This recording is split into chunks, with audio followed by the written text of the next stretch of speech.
Hey, folks. So we're here with my good friend Daniel Burke from the Schiller Institute. How you doing, Daniel? I'm doing great, Caleb. How are you? I'm good, and this is probably the fourth or fifth time we've had you here on the program to talk with our viewers.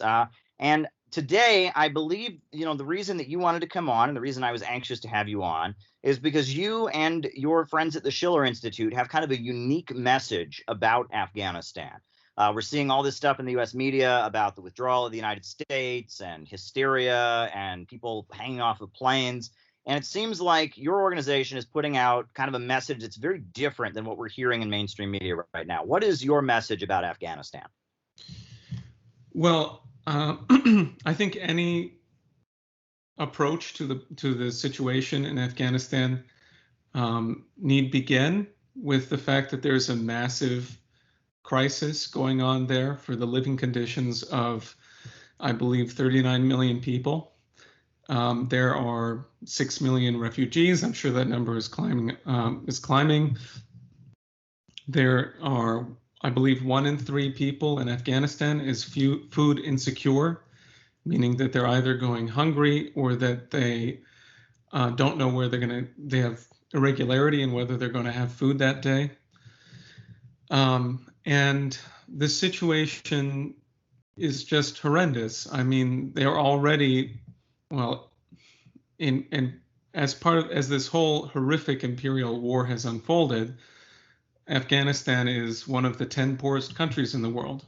There's practically no infrastructure, and therefore it's absolutely urgent that we look towards measures of food aid and rapid commitment for large-scale infrastructure projects, which are necessary for any nation in that kind of condition to get started on an emergency basis towards establishing a functioning economy. But we're going further than simply that, which is absolutely, I think, a necessary bottom line that everyone who's thinking rationally can agree to. Because if you think about the origins and the purpose of the Afghanistan war, which I won't go into just yet too much, the idea was to destabilize the region. And what we're saying, what the founder and chairwoman of the International Schiller Institute, Helga Zepp-LaRouche, is saying, is that in fact, there's actually an opportunity here to change a very long-term paradigm. The paradigm of regime change wars on the basis of the rules-based order, of just continual geopolitical great game, maneuvering and financing of terrorism throughout that region. We can get rid of that, and we could actually go towards a concept of the sovereign right of every nation to economic development, which is why we're calling for the United States and Russia, China, and India to collaborate to actually ensure that the China-Pakistan economic corridor, which is one of the main beltways of the Belt and Road Initiative, be extended into Afghanistan, through Afghanistan, connected up into the other legs of the BRI. This would be the basis for a real future over the next 25 years for Afghanistan. And if we get that started now, if we approach the idea that we need economic development first, under those conditions, we can have a political settlement. Yes. It's interesting because I have looked at the situation in Afghanistan, and as recently as a few years ago, I wrote an article saying basically, the USA says it's trying to have progress in Afghanistan, it's trying to stabilize the country. That's kind of the opposite. The USA has been there for 20 years, and it's become more and more unstable. The poppy fields have sprung up. Yeah. The world is flooded with heroin. The price of heroin has gone down. There's been, a glut, and the price of heroin has gone down. So cheap heroin is everywhere, the United States included. And if you look at Afghanistan on a map, you got, Russia, which is not that far north of it. You've got, China, and you've got Afghanistan there on its borders.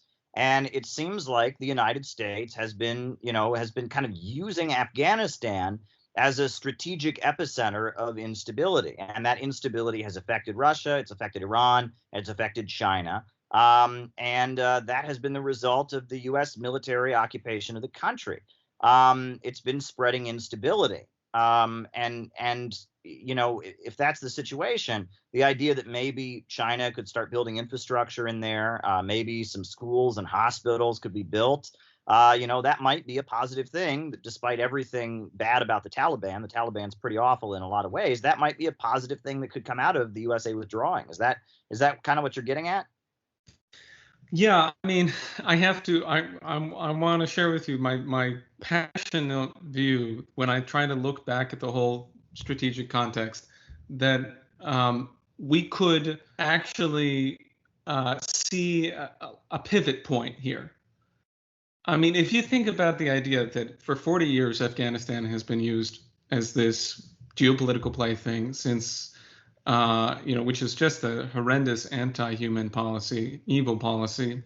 Brzezinski, of course, bragged in a 1998 article in a French newspaper about the fact that he had financed the Mujahideen in order to, bring down the Soviet Union, but that this had actually created the Islamic terrorism that continues to be the problem there. That was intentional. This is a policy that is identical to what the British Empire did in the region for centuries. And, the British are playing a very significant role in this as well. You take a look at how the British government responded to Biden's exit, or if you look at what Tony Blair has to say, he is screeching because they know that that policy could be shifted. And I'm not saying that it's shifted yet. I'm saying the potential is there. Because that the people who set these plans into motion in terms of the creation of terrorism that spread into Chechnya with the intention of dismembering Russia, it spread into China, in the Uyghurs. It's not the Uyghurs, excuse me, but of course the terrorist elements among the Uyghur population, and then everyone knows the relationship between that and all of the wars of the past 20 years, including the people who show up in Syria from all of these areas. Yeah. It has been a disaster for the whole region. And so what's happening is many people are facing the fact you have to acknowledge the absolute requirement for economic development. I'm saying that if we could say that that must be done now, if we can get it done now, then you can create a kind of a momentum to do that otherwise across the world. Because if you think about it this way, China has proven by lifting 850 million people out of poverty that you can do it. That if you say we want to do it, you can do it. And so then if we could prove that you could develop strategic stability through economic development in a place like Afghanistan, then we can immediately apply that all over the world. Right.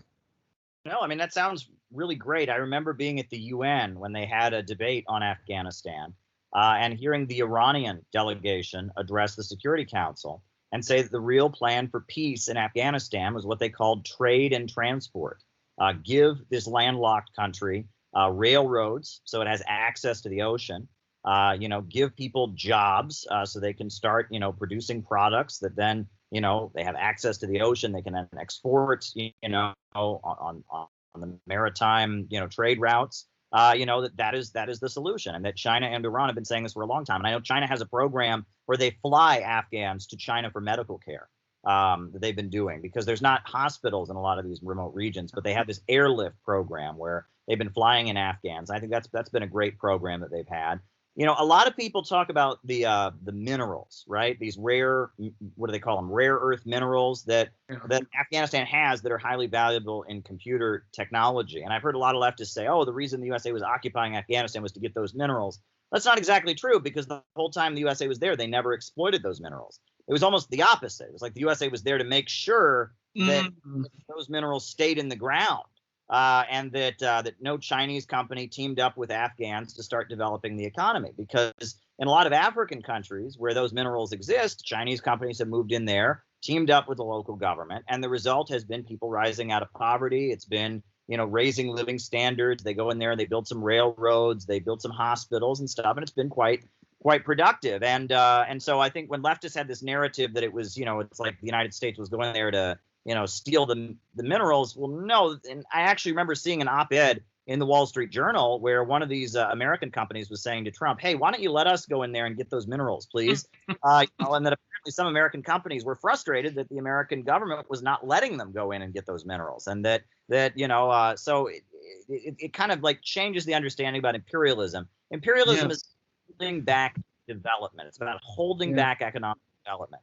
And that's the main thing, right? It's this notion that growth is bad, that people need to stay in poverty in order to keep, the international financial order intact. And it seems like now with the United States, withdrawing from Afghanistan, there's some hope. Now, I have also seen many people point out, though, that a lot of these people that are coming in, a lot of the Taliban government figures are people that have a relationship with the U.S. government. And that it appears the United States was in negotiations with the Taliban in the lead up to this. And that it looks like some kind of deal was made with the Taliban. This wasn't like, the USA was just defeated and said, all right, we surrender. It was more like, it was agreed that on this day, the USA will just, pull out of there. I mean, what do you say to that? Well, I think, we have to take a look at it from the standpoint. I mean, what Helga LaRouche has referred to as the fall of the Berlin Wall is a relatable situation. I don't think it's it's clearly the case that there are operations. There are now reports about civil war, and that's, you can imagine the people who benefit from that. It's the same imperial gang that created this whole great game, the plan of Bernard Lewis and Brzezinski and everyone else, and Mackinder going back to that. So they've got operations going, and if they have to move the opium fields to another nearby country, then they're going to do that, and they're going to continue to attempt to, create this kind of disastrous effect of terrorism, war, and an excuse for geopolitical conflict. But I just don't think we can look at the situation now and say this is under their control. I mean, they have a lot of efforts to control the policy. That I'm talking about sort of the old hands at the State Department who reflect the continued view of a Henry Kissinger type of outlook, and of course the MI6 CIA intention here. There's a lot of efforts that they're making, but will they succeed?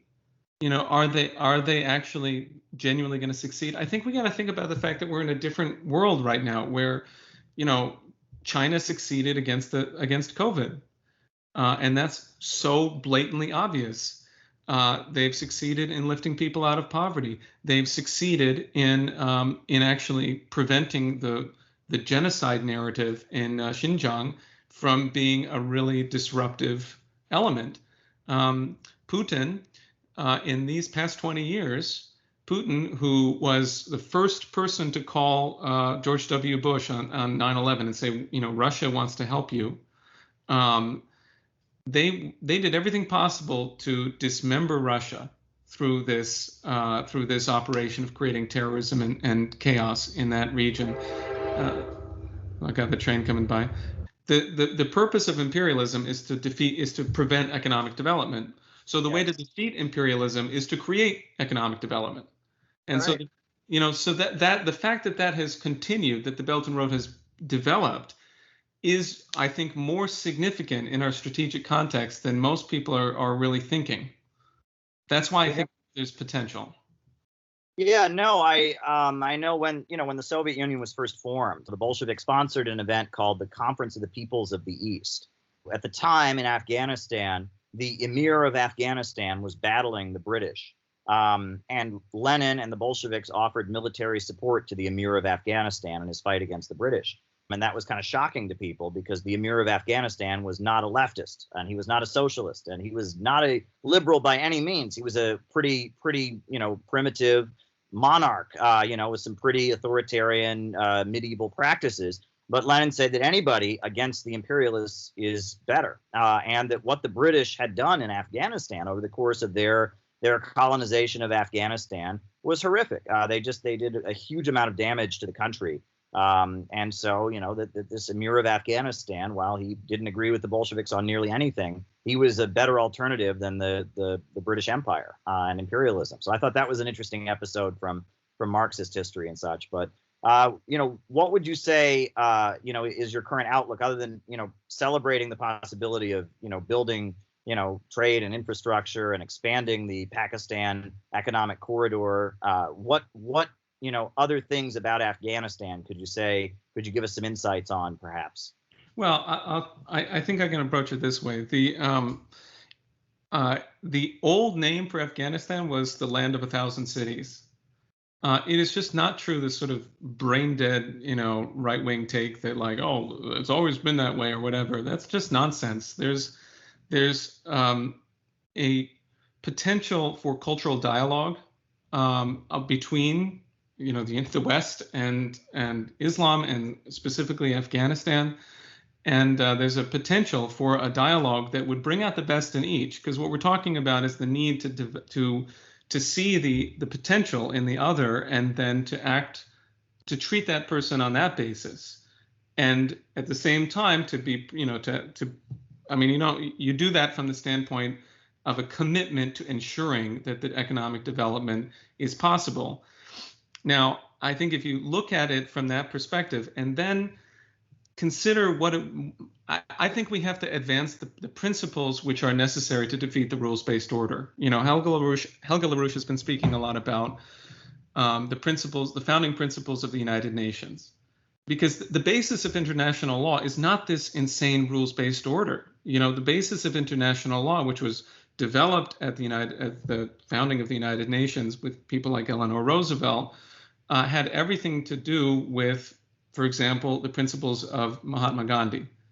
And Gandhi's concepts, I want to very briefly get a sense of what I think are the central ideas that need to be brought to the fore.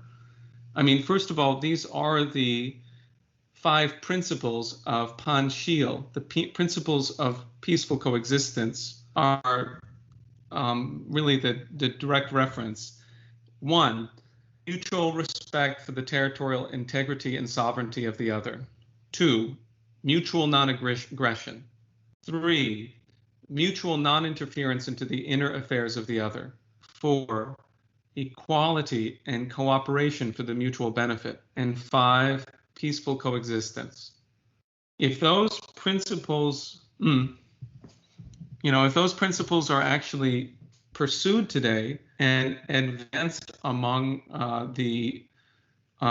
people who are anti-imperialist, as you and I are, I think that if we can advance those principles in that discussion at that level, then we have a much greater power to be able to, insist upon this change in the commitment to economic development first, and the belief that that will provide the context for political settlement. So that's something that I think would really change this. I mean, if you look at Gandhi, his concepts they emphasize the idea that you can actually look into yourself and develop your own love of mankind and purify yourself of the kind of fear and hate that exists in society and in the world, such that you will have a development of your character and not be tempted, by something other than the truth. And this is his concept of how it is that one can pursue the progression for all, the development of all, which is, I think, what's urgently needed here. There's a shift in mentality that has a lot to do with these principles. Daniel, that was just a very, very important discussion we just had. And we talked about, the future of the world and the future of Afghanistan, and getting beyond this geopolitical worldview that countries can only win at each other's expense, and the future of a very important country with a lot of people in it, the potential for economic development. We just talked about some really important stuff. So now I want to talk to you about some stuff that's not really important at all. And yeah, I think you know where I'm about to go with this. But let me ask you, for the record, am I now, or have I ever been, a member of the Lyndon LaRouche organization? No. Never, to my knowledge, has that been the case, and absolutely not. We've known each other the whole time. Now, am I and your organization involved in a secret conspiracy to Ooh. take control of the Communist Party of the United States? No, that's not something we're trying to do. We have better things to do. Yeah, I think so, but apparently this is what has been brought up all over Twitter. There is a vast conspiracy between myself and your group to take over the Communist Party of the United States. And so, I just wanted to get that out there, right? For the record, I'm not part of your group, and we are not in a plot to take over a very small leftist organization based in New York City. But I did want to talk to you because, I have you on here, and I appreciate you coming on here, and I really like you. You are my friend, and your wife is amazing, and your children are amazing, and you're a very dedicated, hardworking person. And we don't agree on everything. Issues like climate change, we don't agree on. I mean, there's some other stuff, through the years, but we agree on the need for peace in the world, and we see positive things coming out of Russia and China. We agree on the need for technological progress and fusion energy, and we agree about that. We agree that drug use and the danger of drugs is a problem. So there, video games and video games. My viewers won't like that one, but there you go. But there's a lot that we can agree on, and if there was a church that was putting out a message similar to what you and the folks at the Schiller Institute would put out, I would talk to them. If there was a synagogue or a mosque that had a similar message, I would work with them. I would talk with them and try to do some joint activities. I've been quoted I pretty regularly. I'm quoted in Final Call, the newspaper of the Nation of Islam. I'm not a member of the Nation of Islam. I'm not black. I'm Muslim, but they have a similar perspective. They're anti-imperialists. They see Russia and China as a positive force in the world. They're opposed to drugs and imperialism, and they have an optimistic perspective. So, I don't like this idea of that if you talk to somebody, you're therefore responsible for everything. They talk about the cancel culture in leftist circles these days. But I did want to ask you, because I guess you reminded me in the lead up to this interview. You reminded me the first time we ever met, I actually had an argument with you about something that happened before both of us were born. But to be fair, the name of your group and your founder, Lyndon LaRouche, in leftist circles, his name doesn't go over so well. Let me just ask you, the thing that gets brought up generally is events that happened in 1973, if I'm not mistaken. And the standard account of what happened is that your organization went around beating up and violently attacking the Communist Party, and the intent was to mop them up and exterminate them or something. What is your side of the story? What actually happened? Okay. So thank you very much for the opportunity to speak on this. And I do find it, honestly, like at first I just laughed because it's not like this was some great atrocity. Like no one died. It was just there were some fist fights 40 years ago. And so that's pretty funny to me. But actually I talked about it with an older member who was directly involved, whose name was Dennis Speed. He's always on our program moderating our events. And he described to me, and then I read some material in EIR to refresh myself because I didn't know much about this, but he described to me that there was, what the NCLC had distinguished itself in the late 1960s and the early 1970s by trying to form alliances between the working class and the unemployed, and blacks and Jews and so forth, and the teacher strike in Colombia, and people who in the community and the teachers, and we're trying to form it is really the idea of the higher one, the coincidence of opposites that Helga is always talking about, that the only way to proceed to a better situation is to conceive increasingly of the unity of our interests. And what had happened was that there was this work share policy that was being implemented in the early 1970s under the Nixon administration. And it was a policy that said that people who were receiving welfare needed to work. And they were going to work for $1.60 an hour. And LaRouche said, this is going to pit the unemployed against the employed low-wage workers. because you were going to take the low-wage jobs and then shunt them off and turn them into this work share job. And it was ridiculous anyway, that it was a matter of, people should not be treated that way and forced to work for not for scraps, right?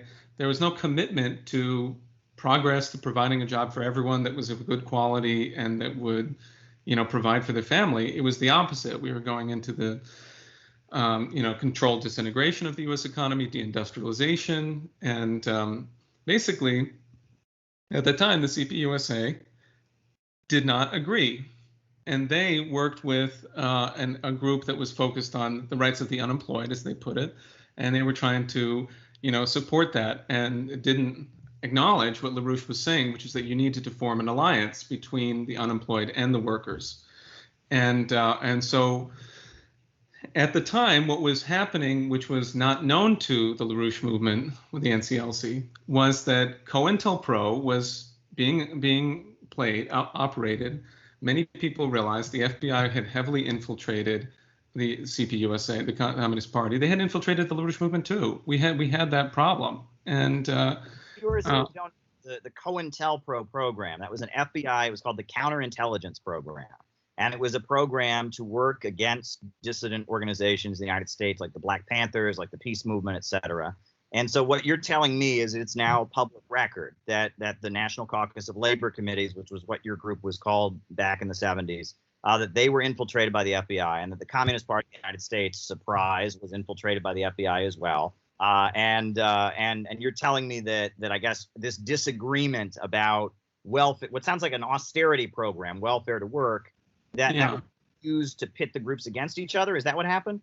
Well, okay. I don't know exactly how it happened, right? I don't know if it is the case. Someone else would know, but or claim to know. But is it the case that the Communist Party sort of adopted refused to acknowledge this necessity of stopping work share because of their own, political outlook, or is it the case that they were steered in that direction by FBI? FBI operations, or, is it both? I don't know. But I do know that Paul Robeson Jr. had, and you would know more about this than I do, but had left the Communist Party in 1962 and basically said, they're full of FBI. And of course, it was right around that time that his father was being operated on by what Paul Robeson Jr. believed were MK Ultra efforts, including psychedelic drugs that were given to him. And anyway, so there were these huge operations against the left. And so for one reason or another, the CPUSA took that approach. And we have the document that shows that the FBI, and I'm gonna quote it, the FBI wanted to support the CPUSA in conducting an extensive background investigation on Lyndon LaRouche for the purpose of ultimately eliminating him and the threat of the NCLC, of the National Caucus of Labor Committees. And quote, New York, meaning the New York office of the FBI, proposes submitting a blind memorandum to the Daily Worker Communist Party newspaper in New York City, which has been mailed from outside this area to help facilitate Communist Party investigations on this subject. It is felt that this would be appropriate under the Bureau's counterintelligence program. So, the FBI was using the CPUSA to try to eliminate LaRouche. That's what I understand. And you can draw whatever conclusion you want about the use of the term eliminate. Okay, and so that escalated to these fist fights that we now know as Operation Maupin. Yeah, because at the time before he knew about the COINTELPRO memo, LaRouche said, well, go to the meetings, go to the CPUSA meetings. But before the meetings, before we did that, before our distinguished members, who I know, and I'm like, I look at this 70-year-old like LaRouche member, and I think about them punching someone, and it makes me really laugh. But they were getting attacked too.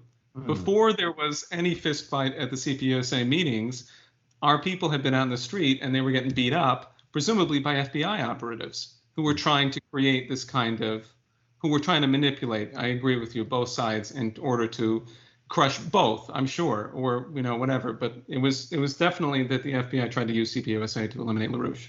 Well, it's interesting because, like I said, when I first met you at Occupy Wall Street, I immediately said, oh my God, Operation Mop Up, these people are fascists or whatever. But, the more I got to know some of these older communists that I was working with at the time, Yeah. I would start to hear their stories about how, when there would be a march against apartheid. I heard this story. There was a march against apartheid in the 70s that was organized by communists in New York City who supported the African National Congress. And that there were a lot of Maoist communists who didn't support the African National Congress because it was backed by the Soviet Union, but instead supported another group called the Pan-African Congress, and that they assembled with baseball bats and weapons and violently attacked this march supporting the African National Congress under the grounds that it was a march for the Soviet social imperialists. I also heard many stories about the Spartacist League, which is a small Trotskyist group that used to assemble their members to come to other people's events with weapons and baseball bats and attack them. And that this is really the game that what you can call the deep state plays. They infiltrate these groups and they manipulate them against each other, and they use them to serve one end or another end. And that this is FBI versus FBI, CIA versus CIA. This is how they keep control of what you can call the movement. This story that you're telling me about what happened between your group and the Communist Party a long time ago is not like, it's not like the only time that ever happened by any means. These black nationalist groups were played against each other. Yeah. And leftist groups were played against each other. And this kind of thing has happened many times. And it's something we should be on the lookout for. Whenever the memo goes out that somebody's no good or somebody's, someone's toxic or someone, I always look into it. Look what they're doing to Jimmy Dore right now. Jimmy Dore is a sincere left-wing comedian, but all of the establishment left have all gotten the same memo that Jimmy Dore is evil. How dare he criticize AOC? He's evil, and it seems to often that's a pretty good sign. When the memo goes out that somebody is no good, it generally is a sign that they must be doing something that is somehow a threat to the establishment, agree or disagree. And I've experienced that myself, and there's a guy, wherever you post my videos, immediately below it, somebody proclaiming I'm a Nazbol or whatever, but, I've seen this. There's a guy named Chris Halali. He's a socialist, communist. It's the same thing. Wherever you post a video of him, wherever he gives an interview, immediately below it, all these personal attacks on his character are unloaded. And it seems like this cancel culture atmosphere that is developed, it is weaponized against people who, for one reason or another, are a threat to the status quo. You've hit the nail on the head when you've identified the degrowth, the Malthusian element. Because, the people who are attacking Jimmy Dore are not really the establishment left in the sense, it would be wrong to call them left, right? They're actually essentially liberals who are going along with Malthusianism, and they're part of the liberal order, the rules-based order. They believe in it. They think that that's how the world should work and does work, and they want to reform it to make it a little bit nicer, but it's just fascism with a smiling face. Mm-hmm. And so what I see is that I think that this essential issue of the nature of man, that man is in the living image of God, and I'm not saying that as a religious statement, although it certainly has a religious meaning, and thereby lift up the power of labor, as Hamilton talked about it, as LaRouche really talked about it, and many Marxists and Marxian, and economists have discussed this, but it's a matter of getting into a real ability to measure and to conceive of the effect of that individual human discovery on all of your economy, all of the world.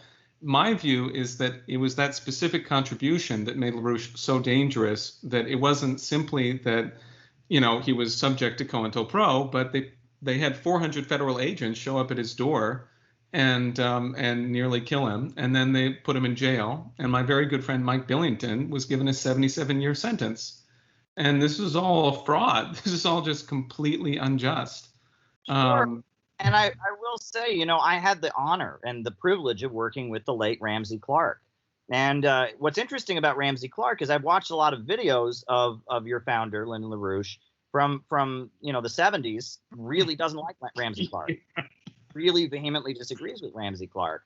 But what I found out was that when the U.S. government came for Lyndon LaRouche and was putting him in prison, that Ramsey Clark actually became friends with Lyndon LaRouche. And I remember asking Ramsey Clark, I said, tell me about Lyndon LaRouche, and he spoke positively of Lyndon LaRouche. He said he's a smart man. We don't agree on everything, but he's a smart man. He's got good principles, and he spoke positively. And that was not the orientation I was given by the organization that I was working with at the time, the leftist group that I worked with. They had nothing good to say about it. But it seemed like, whatever the difference between the former U.S. Attorney General Ramsey Clark and Lyndon LaRouche had been, they actually ended up working together to some degree or other, right? I know Ramsey Clark spoke at some of your forums and events, and again, there were things that you all agreed on, right? He was not a member of your group; he didn't agree with you on everything, but there were some things, like peace. I know that was really important to Ramsey Clark. Peace was probably what he dedicated his life to, and opposing war. Yeah.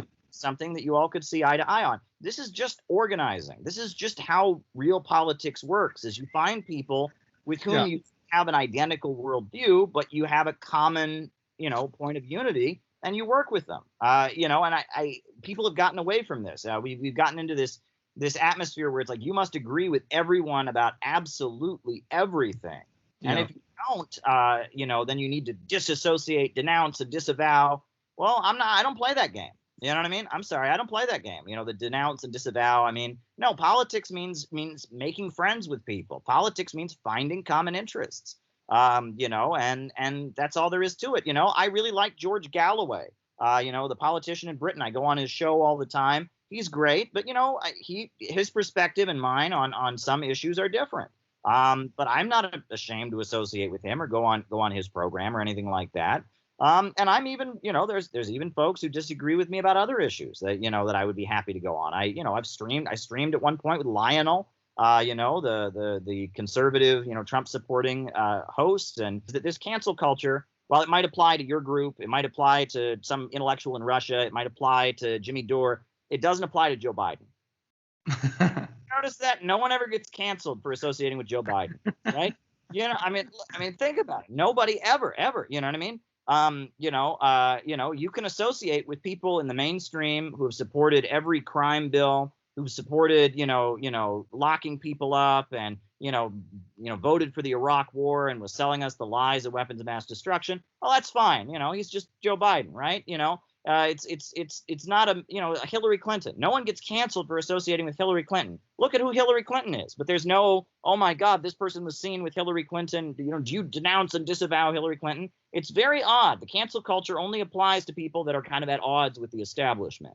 And it's kind of like if you're at odds with the establishment, suddenly then the fingers get pointed at you and you have to disavow and denounce every other person who's at odds with the establishment, or else you become responsible for everything that they've ever said or done. And this is just not healthy thinking. And if we can't get beyond this, we can't do anything. And I have argued that the way that this, this deranged thinking, you call it cancel culture or whatever, the way it's life is when people play along with it.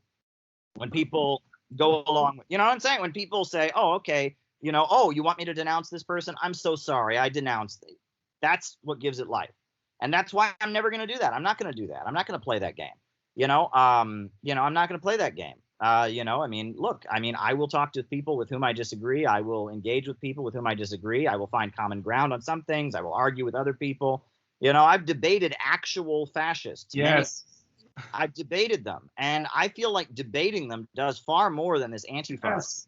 Yes. Antifa makes them look like victims. It makes them the center of the conversation. And their actual ideas never get refuted. Whereas, when I debated Augustus Invictus, I feel like that had an impact. When I debated some of these other right wingers, like Stefan Molyneux. Yes, that was a good one. Yeah, like this actually has an impact, right? So that's my perspective on this whole cancel culture thing. And I wanted to address it in regards to your organization and clear up any misconceptions. I don't know what happened back in the 70s between your group and the Communist Party. And, I wish both of you the best, honestly. You know what I mean? The Communist Party, there's a lot of really good folks in it. Absolutely. They want peace with China, and I want peace with China.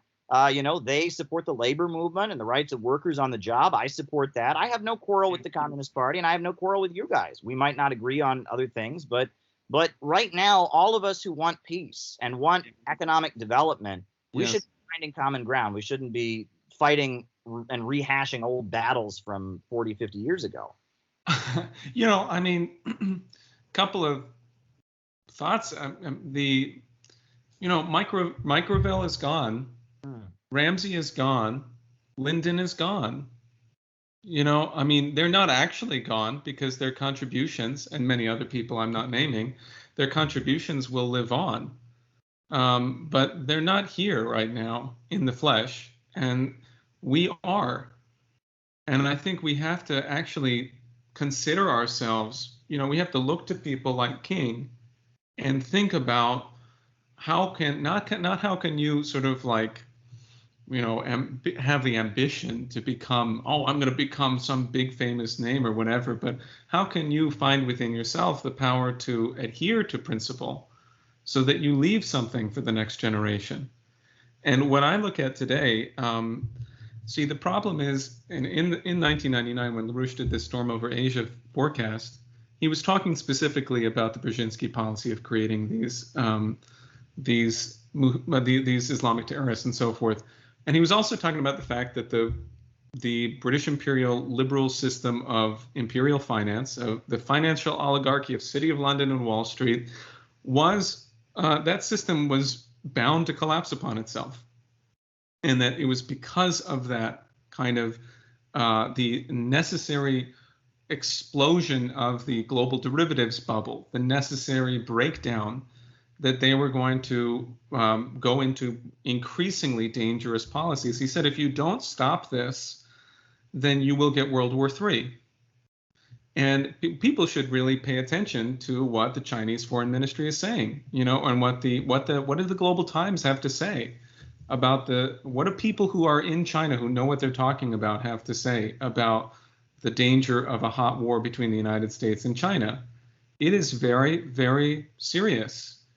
And you can't keep on going in the way that we're going. It just is not possible. It will create we're already in the tinderbox. In a certain sense, I think we're already living on borrowed time because it could have blown up already. You're not talking about someone who says, I'm going to launch nuclear World War III right now. No, the point is that the conditions are such that it explodes whether you want it to or not, because there have not been the necessary efforts made to establish those principles of mutual respect, of common benefit, of the benefit of the other in the Westphalian sense. And so I think that that's sort of where we should be. I really love what we've discussed in terms of a world anti-Malthusian alliance. I know that I don't agree with, and I want to have conversations with people about who consider themselves, for example, Marxist-Leninists or 21st century socialists. I want to have those conversations about what we disagree on. That's fun. But I know that these are my brothers and sisters in the fight against a Malthusian policy to create war, to use austerity and financial, engineering, and specifically the green policy. In my strong view, I think that can be demonstrated. To kill off large numbers of people. And they're focused on doing that right now. 9 million people died of famine last year. There has been a total disastrous economic effect of the pandemic. And for people to sit around on their hands and act like, well, this is the new normal, or this is, the Great Reset, means accommodating to the vicious destruction of life, especially in poor countries. We're in that stage where we have to get an alliance among like-minded people for this economic development. I think we have great partners around the world. Well, I want to just, use what you just said about Dr. Martin Luther King Jr. to actually plug a project that the Center for Political Innovation has in the works. It'll probably be out next week. We're putting the finishing touches on it. But we have compiled quotations from Dr. Martin Luther King Jr., from his Beyond Vietnam speech, from some of the speeches he gave in the final years of his life, as well as quotations from the Bible. And we're going to put out a very small booklet with quotations from the Bible and quotations from Dr. Martin Luther King Jr. about economics. And I don't want to say too much about it. I'm not going to give the title away. It's got kind of a catchy title. but we want to get this little booklet out everywhere because so many people have been led to believe that if you are a Christian, if you follow the Bible, then you must believe in neoliberalism. You must believe in free market economics. And nothing could be further from the truth. And Dr. Martin Luther King Jr., he was a Christian, and he was very much an advocate of socialism. And the Bible says a lot about, the love of mankind and the need to help your brother and kindness. So we have this short little booklet, really. I mean, it'll be a book, but it'll be a small book that we're going to be distributing in mass pretty soon. I don't want to say too much more about it, but it'll be out pretty soon. I'm very excited.